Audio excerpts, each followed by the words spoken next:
Mbak Nur. Ya, Waalaikumsalam warahmatullahi wabarakatuh. Terima kasih sudah menerima kami di GP ini dalam rangka wawancara secara khusus dengan Pak Luhut selaku Kepala Sekolah berkaitan dengan materi pengambilan keputusan. Berdasarkan dalam hal ini kami ada tugas untuk mewawancari 2-3 kepala sekolah. Karena itu mohon berkenan Bapak Luhut untuk bisa merespon ataupun menyampaikan ide berkaitan dengan pertanyaan kami yang harapannya pertanyaan itu atau jawaban itu bisa bermanfaat untuk kami selaku calon di negara. Ya, monggo silakan apa yang ditanyakan. Mungkin ada hal yang bisa saya sampaikan, saya berikan berdasarkan pengalaman nyata gitu, dan juga kebersamaan kita sebetulnya bagaimana melihat proses memanage lembaga mungkin, dan sekaligus bagaimana ya menemani teman-teman gitu. Monggo siapa dulu, silakan apa pertanyaan. Pertanyaan pertama Bapak, selama Bapak menjabat sebagai kepala sekolah, bagaimana Bapak dapat mengidentifikasi kasus-kasus dilema etika atau dugaan moral yang terjadi pada guru, tenaga pendidikan maupun siswa? Maksudnya di sini adalah mungkin ada sesuatu yang kira-kira sama-sama benar, namun demikian Bapak Luhut harus memilih kebijakan yang terbaik. Salah satu contoh mungkin dalam hal ini mungkin sesuai dengan peraturan, kebijakannya sesuai dengan peraturan, tapi di sisi lain salah satu contohnya mungkin ada rasa kasihan dalam kasus-kasus itu. Iya, terima kasih Bapak Ibu Guru, calon guru penggerak, kaitan dengan beberapa pertanyaan. Yang pertama mungkin bisa saya jawab kaitan dengan dilema etika, kaitan dengan proses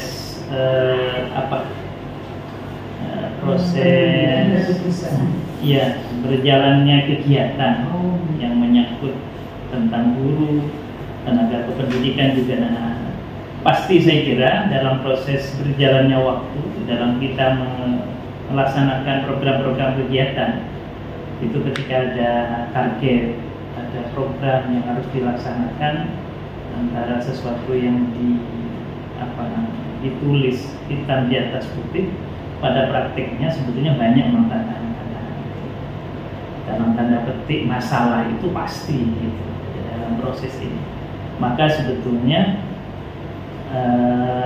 cara-cara strategi dalam pengelolaan, bagaimana mungkin mengelola konflik, ada sesuatu yang sebetulnya harus diambil keputusan gitu, ini memang harus ada semacam penyikapan, dan penyikapan ini ya setiap orang kadang meskipun dasar regulasi, aturan, kesepakatan bersama, tapi kadang-kadang juga menjadi tidak sama. Tapi pada prinsipnya sebetulnya ketika hal-hal yang seperti itu, yang terbaik untuk kita semua, untuk sekolah, untuk personal guru, yang mungkin juga tenaga pendidikan dan anak-anak itu yang harus menjadi target gitu.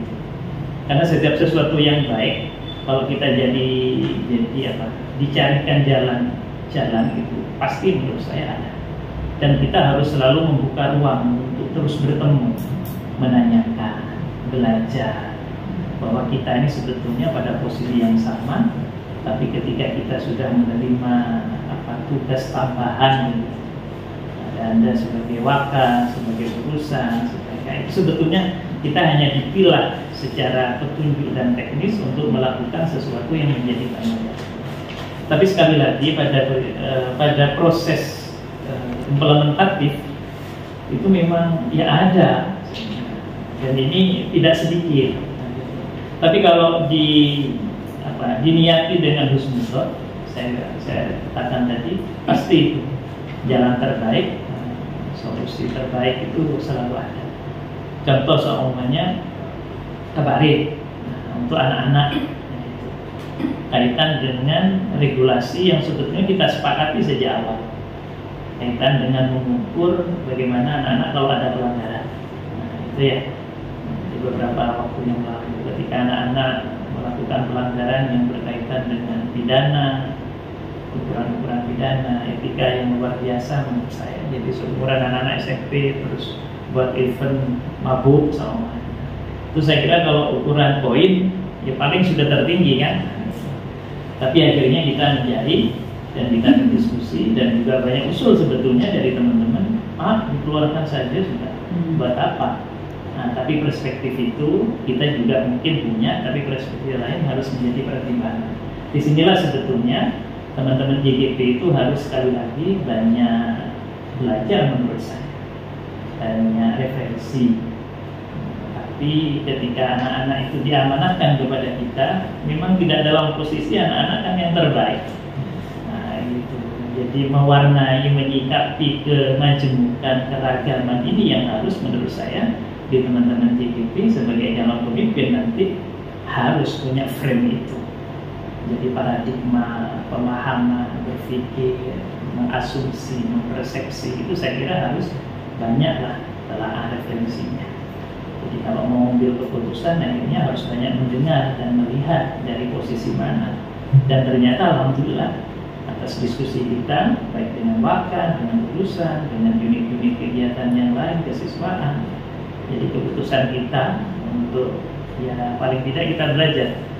Saya sampaikan kalau di pihak yang berwajib atau di APH sekarang aparat penegak hukum itu kan ada pendekatan restoratif justice, RT, RG. Nah, itu kan, nah, di kita kan bisa pendekatan ya keagamaan, psikologi dan lain sebagainya.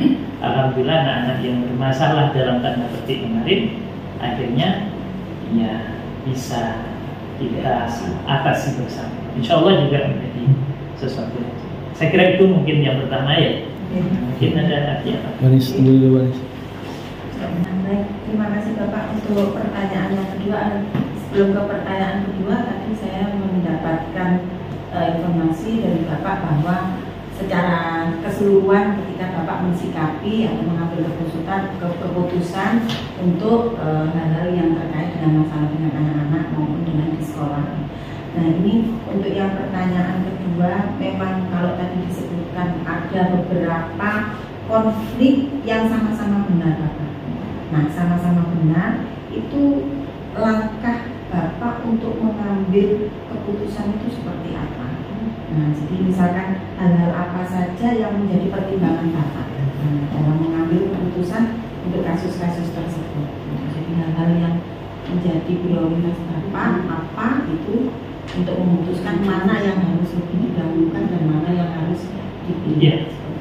Jadi yang pertama adalah jadi yang menjadi dasar paling tidak pijakan bagi saya pribadi itu adalah kepentingan yang lebih besar, pasti itu kepentingan besar. Jadi kalau kelembagaan, karena kita ada di sebuah institusi yang memang diatur oleh sistem, jadi itu yang pertama. Jadi untuk nama sekolah. Terus yang kedua akan memilah di posisi mana ini sebetulnya, anggaplah permasalahan itu ada. Kalau soalnya di tingkat guru, tetap yang kedua pijakannya adalah regulasi. Jadi aturan. Apakah itu kaitan dengan aturan formal, administratif, aturan etis, nah, itu juga harus menjadi pijakan. Terus di posisi mana sebetulnya kesalahan-kesalahan anggap dalam tanda petik ya, nah, itu dilakukan oleh siapa begitu? Apakah di tingkat teman-teman guru?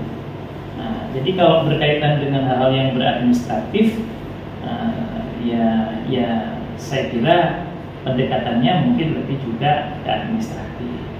Tapi kalau soal berkaitan dengan etika, kita akan melihat dulu, gitu. Seperti apa sebetulnya? Ya mohon maaf, tipe seorang nggak sama. Saya sering katakan, 40 orang, 40 kepala ini nggak sama. Jadi cara menyikapi, membahasakan, makanya akhirnya posisi ini menjadi penting. Tapi ketika kita dipilih untuk menjadi pemimpin harus punya keberanian sikap. Itu yang pertama. Juga yang ketiga, jadi keberanian sikap. Ketika sudah mempertimbangkan seperti tadi kepentingan yang lebih banyak, regulasi itu mengatur seperti apa. Jadi kalau dicontohkan ada teman-teman soalnya ya sering bolos, saya lihat dulu seperti apa nanti.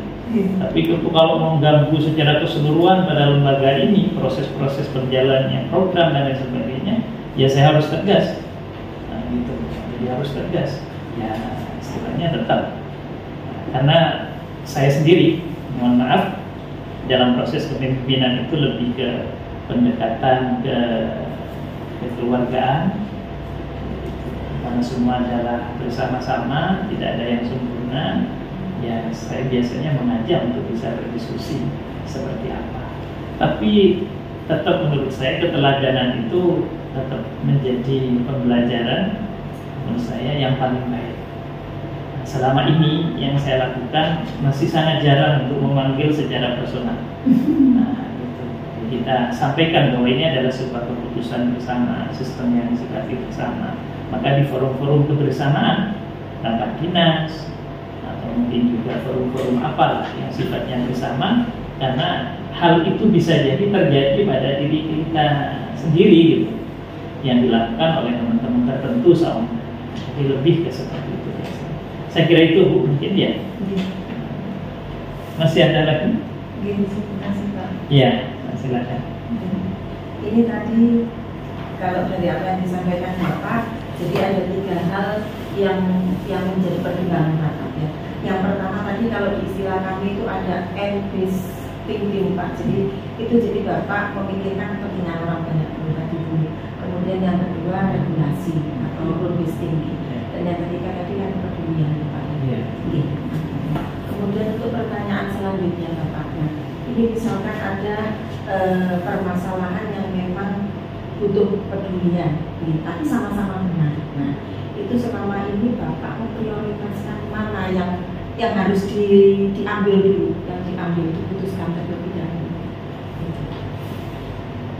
Ya, skala prioritasnya Bu, mana yang sebetulnya secara secara timing waktu itu memang perlu diputuskan lebih mendesak. Jadi sekali lagi pendekatan personality itu juga menjadi pertimbangan. Kadang orang itu ya mohon maaf sebenarnya sudah salah, tapi ditegur itu nggak mau. Nah itu kadang-kadang ya perlu disindir saja. Sekarang bisa lewat PA mungkin menjawab sesuatu. Kadang dibuat gambaran seperti ini, begitu. Tapi kadang ada orang yang kalau tidak dikasih tahu, ya nggak bisa-bisa. Nah, gitu.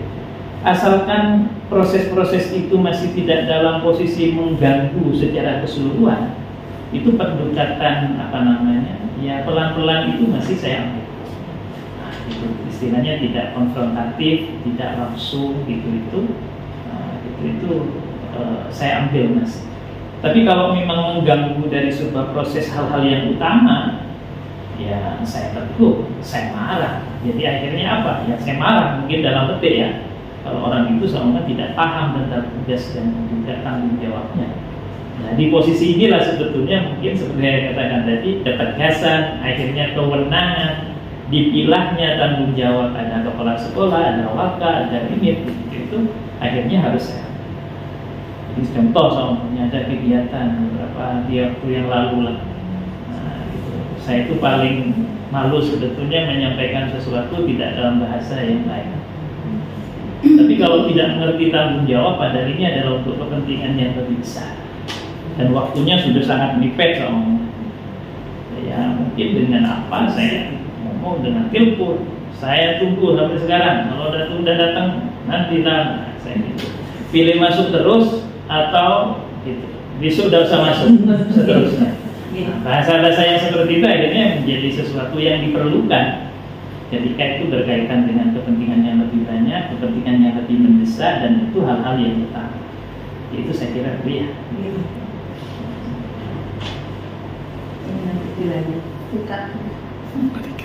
Nomor 3 sih.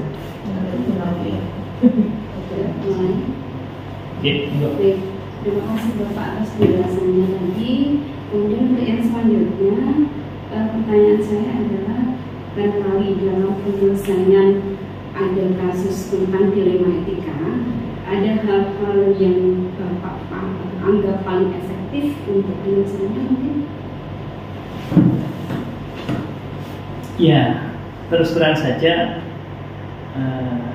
Bapak Ibu ini ketika mau mengambil pada keputusan-keputusan tertentu, apalagi berkaitan dengan dilema etika ini, nah, itu apalagi sama-sama benar.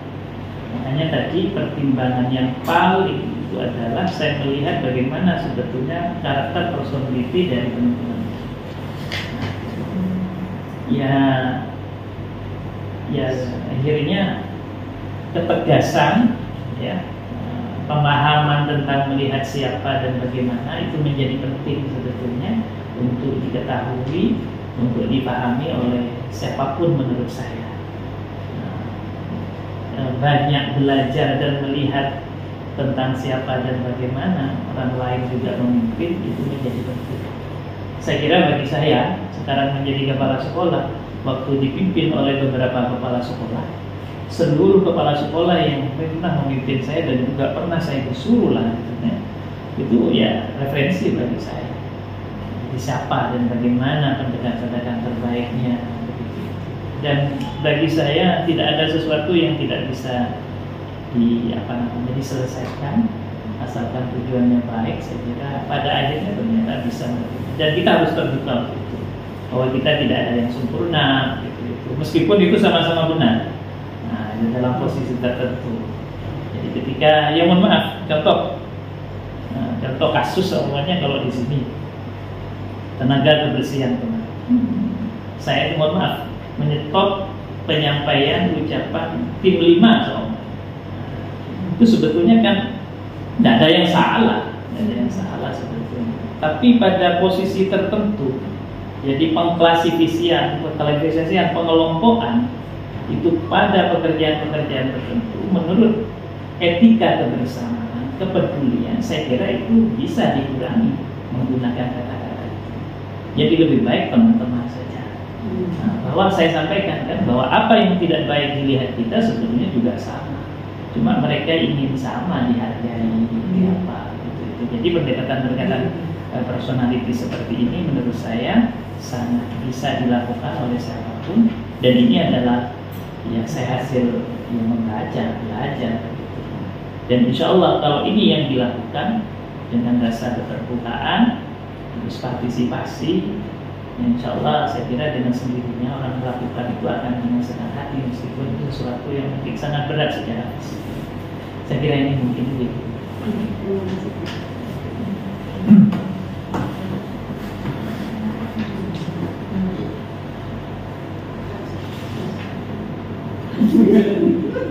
Ya, silakan.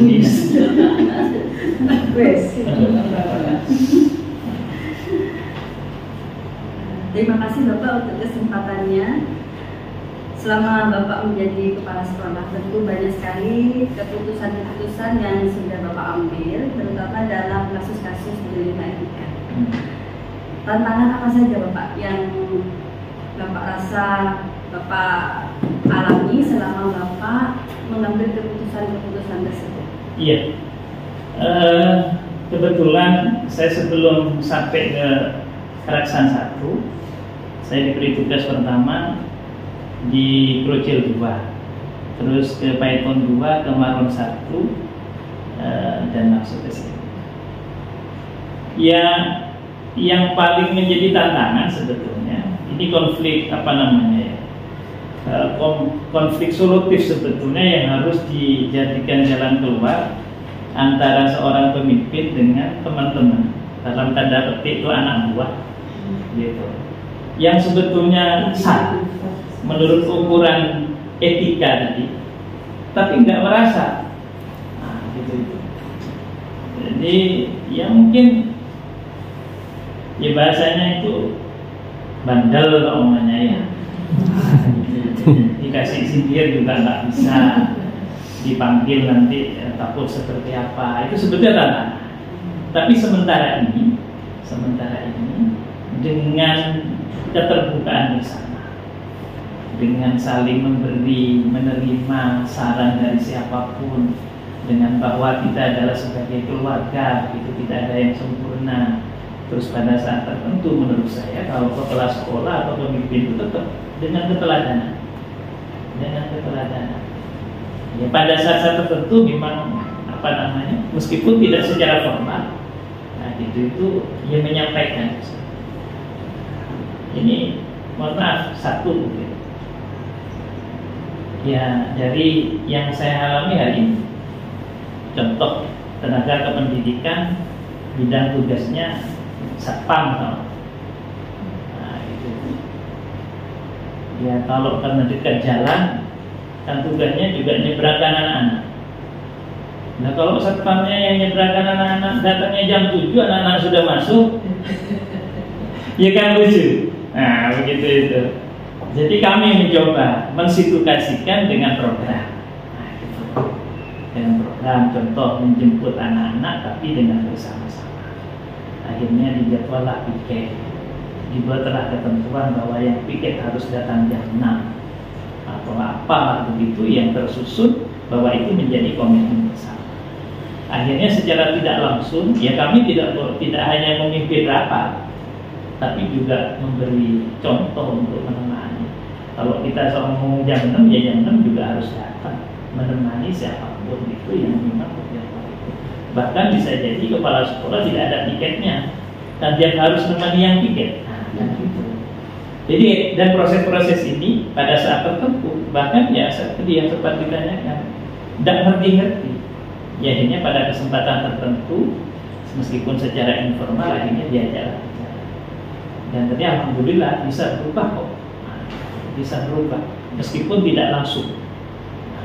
Dan hanya memang pendekatan, karena ini kaitan dengan etika, lebih ke psikologis, lebih ke perasaan, jiwanya untuk terpanggil, peduli dan lain sebagainya. Akhirnya bisa. Meskipun masih lebih dulu saya yang datang. Nah gitu, masih lebih dulu saya yang datang. Nah, tapi sudah mau datang sama-sama dengan piket itu.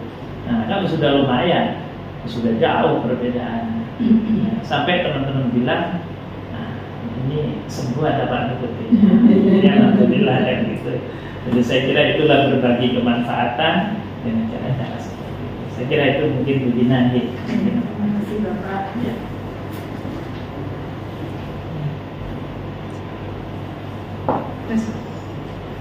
Terima kasih Bapak atas penjelasannya.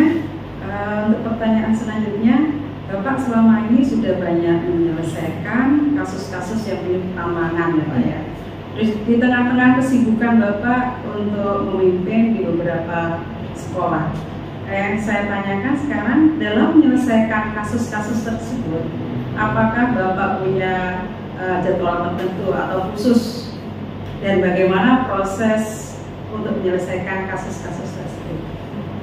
Ya, kalau berkaitan dengan timing, schedule dan lain sebagainya, sebetulnya tidak ada penjadwalan khusus. Tapi memang melihat akar potensinya, potensi masalahnya. Nah, jadi kalau itu dianggap harus segera selesaikan, dan itu mengganggu hal-hal yang utama yang saya katakan tadi, ya kapan pun saya bisa hadir. Nah, tidak ada waktu itu karena kita menganggapkan tadi sebagai keluarga. Nah, jadi bahkan bisa jadi saya silaturahim ke rumahnya, saya ajak ngobrol di mana, begitu itu. Jadi itu harus selalu menurut saya bagi kita pemimpin lah gitu namanya. Ya waktu itu harus selalu diperuntukkan untuk itu. Jadi ya istilahnya 24 jam itu ya harus selalu tersediakan untuk hal-hal yang memang kiranya ketika kita melihat potensi-potensi masalah itu akan mengganggu secara banyak begitu global gitu atau secara umum, potensinya besar untuk membuat ya masalah lah. Tapi kalau masih tidak dilihat tidak terlalu mengganggu kaitan dengan ini ya secara pelan, insya Allah Tapi saya yakin sangat bisa berubah. Ya dalam kesempatan apapun kita akhirnya harus mengungkap itu. Ya mohon maaf, ini dalam posisi negosiasi di grup, akhirnya meskipun dengan bahasa-bahasa hasanah untuk memberikan anggap ya nasihat dalam tanda petik itu tetap harus kita. Ya saya kira itu. Terima kasih Bapak. Ya, terima kasih. Untuk selanjutnya ada dari pemaparan Bapak tadi mengenai pengambilan keputusan. Bapak sudah mengambil kepentingan yang lebih besar dan melihat akar potensinya dalam menyelesaikan beberapa kasus pengambilan keputusan. Adakah seseorang yang membantu atau faktor-faktor yang mempermudah Bapak dalam pengambilan keputusan pada kasus-kasus dilema etika ini? Ya, ketika menghadapi tantangan itu, dua posisi ini sama-sama ada kadang-kadang. Yang membantu ada, yang menghalangi ada. Gitu. Itu pasti itu terjadi. Ya mohon maaf, dari awal kita memang harus menghilangkan sebetulnya sekat-sekat itu, kelompok-kelompok itu, ya biasa kita. Meskipun hanya teman ngobrol gitu, karena kan kita kadang-kadang memilih yang cocok. Kalau pemimpin tidak boleh seperti itu. Jadi siapapun gitu, meskipun tidak cocok ya harus dicocokkan. Nah, gitu. Karena apa? Karena pemimpin itu kan harus yang menjadi teman dari siapa saja. Nah, jadi intinya yang tidak baik itu harus diajak menjadi baik. Jadi perlulah di sini akhirnya ya kesabaran, ketelatenan. Iya, kadang-kadang merasa harus di bawahnya. Saya kepala sekolah, ya nggak bisa. Kadang-kadang ya ngalah betul. Mana anak buah kalau ketemu sama kepala sekolahnya dulu yang menjabat tangan semuanya. Kalau kepala sekolah yang gengsian dia tidak mau mungkin. Nah, kalau melihat insidensi lebih kepada status atau apa itu, ya tidak.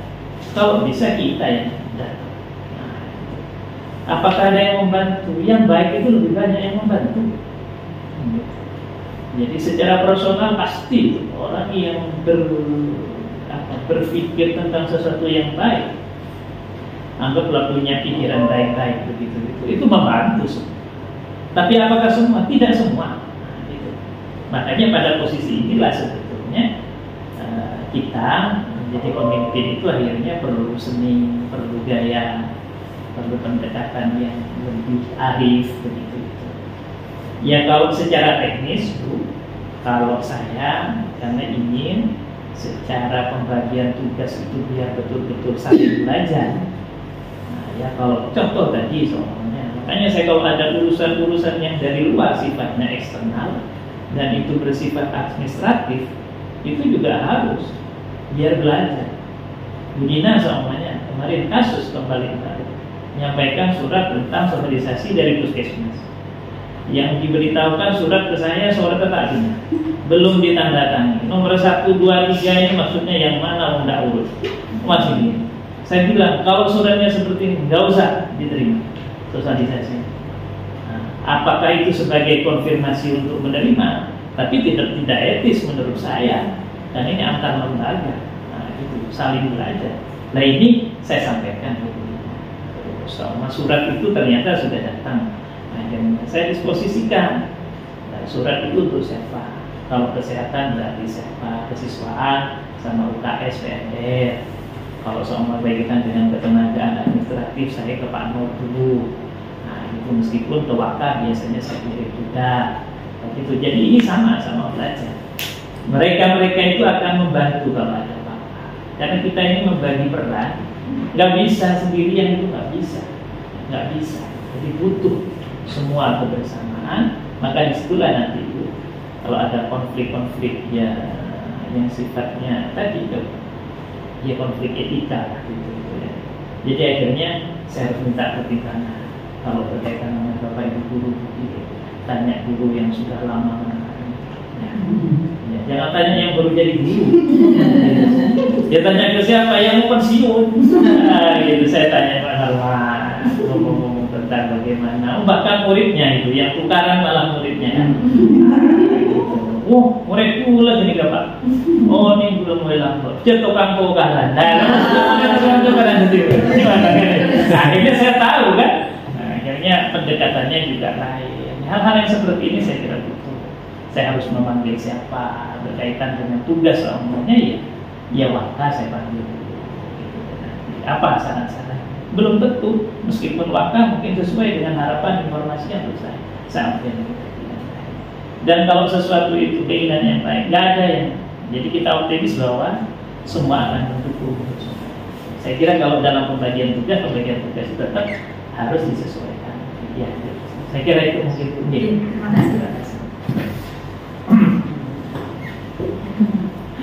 Terima kasih Bapak. Mungkin ini pertanyaan pungkas di akhir mungkin. Kalau saya simak dari awal pertanyaan awal sampai pertanyaan ke nomor 7, ternyata Bapak sebagai kepala sekolah sudah banyak pengalamannya ya Bapak.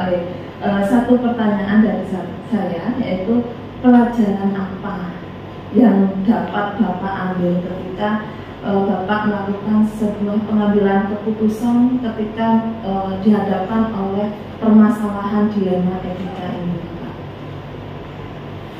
Iya, sekali lagi Bu, yang disebut dengan dilema etika itu kan ketika disebut dengan etika sebetulnya ada panduan kaitan dengan sistem aturan. Makanya sering disebut dengan kode etik atau apalah begitu ya. Nah, saya kira sumbernya harus itu dulu. Saya katakan di awal tadi pijakannya ketika kepentingan bersama, regulasinya seperti apa dan lain sebagainya yang menjadi pertimbangan dan komitmen bersama. Jadi ketika saya melakukan itu dengan niatan memang karena untuk kebaikan bersama, kebaikan diri bagi seseorang yang mungkin sedang berkonflik tadi itu soalnya tidak pernah saya alami sementara ini terus menolak istilah tidak menjadi baik itu belum ada, akhirnya menjadi baik. Baik di tingkat anak-anak, saya ini biasa mendampingi anak-anak, jadi melihat bahwa itu berkaitan dengan akhlak. Tidak, saya bukan hanya memberi bagaimana pembelajaran akhlak, tidak, saya marah, saya pukul bahkan biasanya juga di depan anak-anak yang lain ketika masih belum dilarang oleh undang-undang. Tapi setelah itu apa yang saya berikan tentang pemahamannya tentang ini, bahkan diakhiri dengan bagaimana mungkin menyejukkan jiwa mereka dengan doa, dengan Fatihah, mungkin apalah yang bisa mengajak bahwa mereka itu. Jadi selama ini karena ya alhamdulillah meskipun ya sedikit-sedikit itu tidak hanya di lembaga tapi di masyarakat juga sering ya diminta ikatan pertimbangan untuk konflik-konflik ya juga sama begitu. Jadi ketika pijakannya untuk kebaikan bersama, kebaikan dirinya, kebaikan masyarakat yang lebih besar dan dilakukan dengan jalan-jalan yang baik, pendekatan-pendekatan yang baik, orang-orang itu diorangkan. Dan itu pun juga lihat sekali lagi, setiap orang tidak sama. Kapan harus memanggil, kapan harus ngomong gitu ya. Kadang-kadang di waktu mungkin malah tidak semasa dipanggil, itu malah kita ngomong bersama-sama. Jadi hal yang seperti ini sebetulnya yang harus kita lakukan dari siapapun. Tapi pikiran terbaik, niat baik itu insya Allah akan bisa menghilangkan sekat-sekat yang tadi mungkin menjadi keterbatasan kita untuk membangun komunikasi dengan siapa. Saya kira ini mungkin berarti bisa saya simpulkan untuk pengambilan keputusan tentunya demi kebaikan bersama, ya Pak. Iya. Terutama untuk sekolah otomatis demi kebaikan siswa, kebutuhan siswa itu yang bisa saya simpulkan seperti itu. Iya, jadi jangan takut untuk mengambil keputusan ketika kita sudah mempertimbangkan dengan baik, harus ketegasan. Dan pemimpin itu tidak mau jangan di belakang kalau seperti itu. Saya yang bertanggung jawab. Harus seperti itu. Dengan dia, saya yang bertanggung jawab. Apapun resikonya. Dan jangan pernah mengatakan saya takut tentang ini di depan mereka yang dibantu. Nah, saya nggak apa-apa, saya yang bertanggung jawab. Dan selama ini saya selalu melakukan dengan itu di depan saya Pak. Dan akhirnya teman-teman bekerja itu dengan senang, dengan mantap, tidak takut. Jadi kalau ada urusan, makanya secara administratif biasanya kepala sekolah itu kalau di susunan kegiatan kan selalu menjadi penanggung jawab. Nah, ya memang harus seperti itu. Nah, jadi seandainya kesalahan itu tidak dilakukan oleh dirinya pun harus mau. Nah, cuma apa nanti kita harus melihat tentang hal itu. Insya Allah keputusan-keputusannya akan menjadi sesuatu yang bijaksana, yang benar, yang arif, yang bisa mungkin paling tidak secara umum meskipun tidak memuaskan siapapun, pada akhirnya menjadi sesuatu yang terlihat bahwa ini adalah keputusan yang baik. Saya kira itu maksudnya. Terima kasih Bapak atas kesediaan untuk wawancara hari ini, mudah-mudahan bermanfaat untuk kita semua. Terima kasih. Assalamualaikum warahmatullahi wabarakatuh. Waalaikumsalam warahmatullahi wabarakatuh. Yes, Assalamualaikum warahmatullahi wabarakatuh. Selamat pagi Bu Airin. Mohon maaf, saya mengganggu acaranya Bu Airin nih. Saya ingin bincang-bincang dan wawancara karena saya dapat tugas calon guru penggerak untuk mewawancarai kepala sekolah. Kebetulan Bu Airin nih kepala sekolah SMP 2 Maron. Boleh ya Bu Airin, saya wawancara Bu Airin. Langsung saja ya Bu Airin, saya mau mewawancarai Bu Airin melalui audio ini.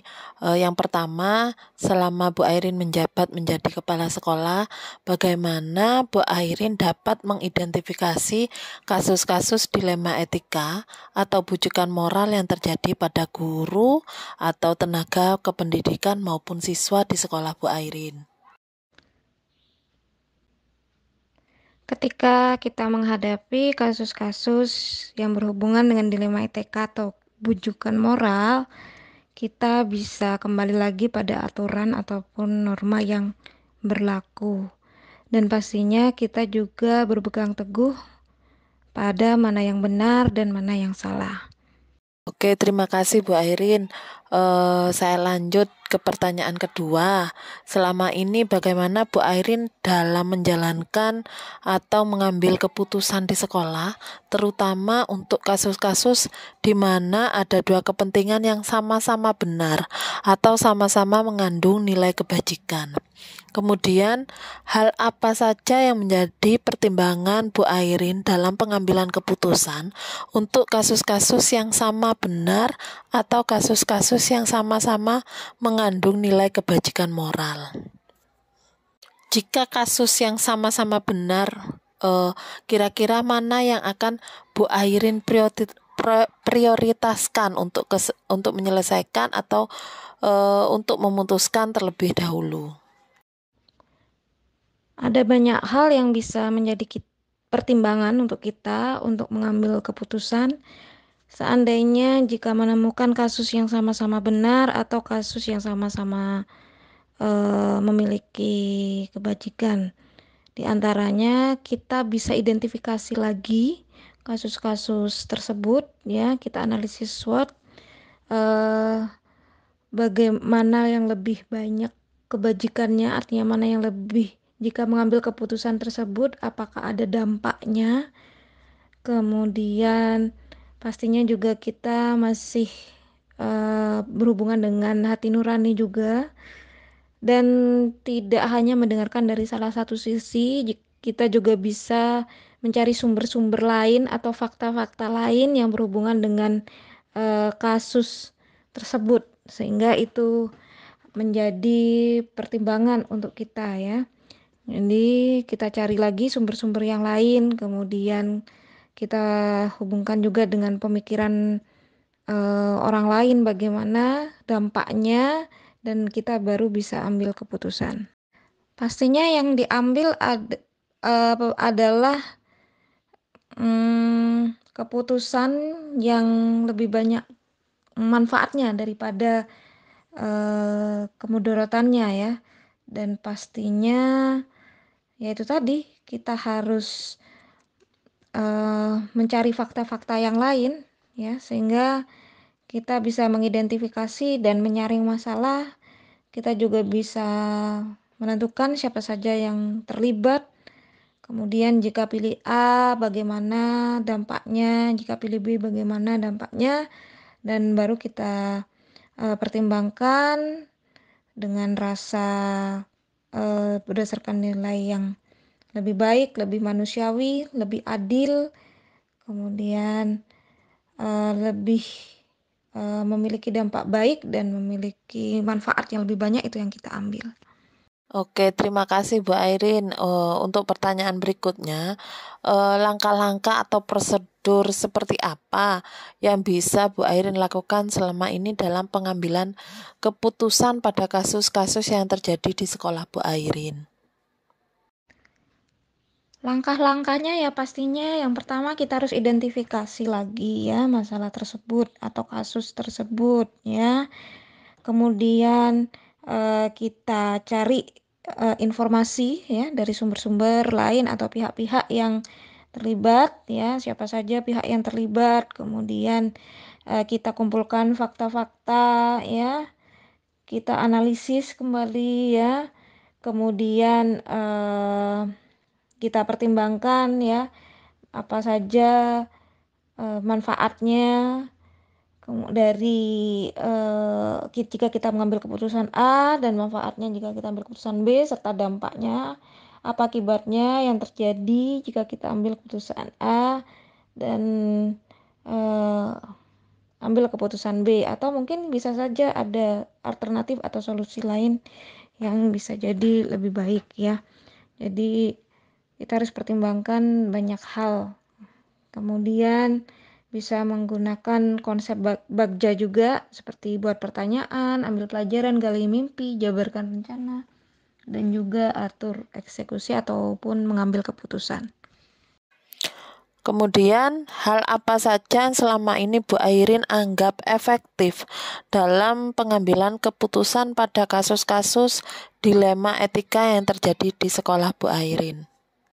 Yang menurut saya efektif dalam pengambilan keputusan pada kasus dilema etika pastinya berdasarkan kebenaran ya, keadilan, kemudian kebermanfaatan terhadap pihak lain ya, kemudian berdasarkan hati nurani, mana yang lebih memiliki toleransi dan tanggung jawab. Berikutnya Bu Airin, menurut Bu Airin hal-hal apa saja sih yang selama ini menjadi tantangan dalam pengambilan keputusan pada kasus-kasus seperti dilema etika yang terjadi di sekolah Bu Airin? Tantangan dalam pengambilan keputusan itu pastinya banyak. Di antaranya adalah kita sadar bahwa keputusan yang kita ambil tentunya tidak bisa memuaskan banyak pihak ya. Pastinya ada yang kecewa terkadang dengan keputusan kita, tapi kembali lagi ya, kita harus berpaku pada norma atau aturan yang berlaku, dasar hukumnya bagaimana, apakah keputusan kita ambil ini melanggar atau tidak, sehingga kita bisa mempertanggungjawabkan keputusan yang kita ambil. Si Bu Airin jawabannya. Kemudian bisa saya lanjut nggih Bu Airin. Pertanyaan selanjutnya adalah apakah Bu Airin memiliki sebuah jadwal tertentu dalam sebuah penyelesaian kasus dilema etika, dalam artian apakah ketika kasus tersebut terjadi Bu Airin ini dapat langsung menyelesaikan di tempat atau memilih waktu tertentu, atau bagaimana kemudian prosedurnya dan seperti apa Bu Airin? Apakah memiliki jadwal tertentu untuk penyelesaian kasus dilema etika? Ya tergantung besar kecilnya kasus tersebut ya.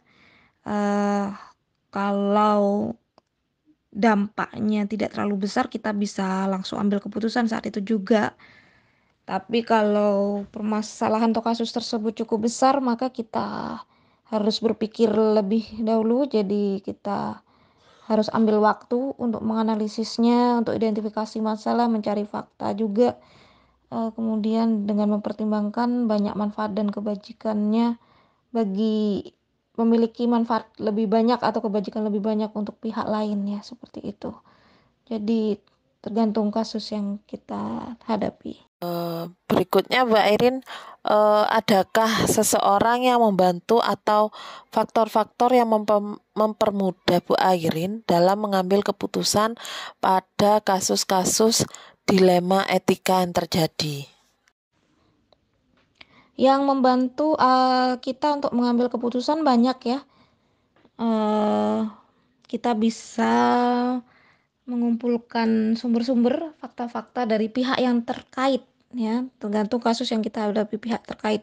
Siapa saja menjadi pihak terkait, misalkan jika pihak yang terkait itu berhubungan dengan kurikulum, sarpras ataupun yang lain, kita bisa mengambil saran ya, saran atau masukan dari pihak-pihak tersebut ya, atau misalkan dari tokoh masyarakat bisa kita ambil dari pihak komite atau mungkin rekan kepala sekolah yang lain ya, itu juga bisa membantu pihak dinas dan lain sebagainya.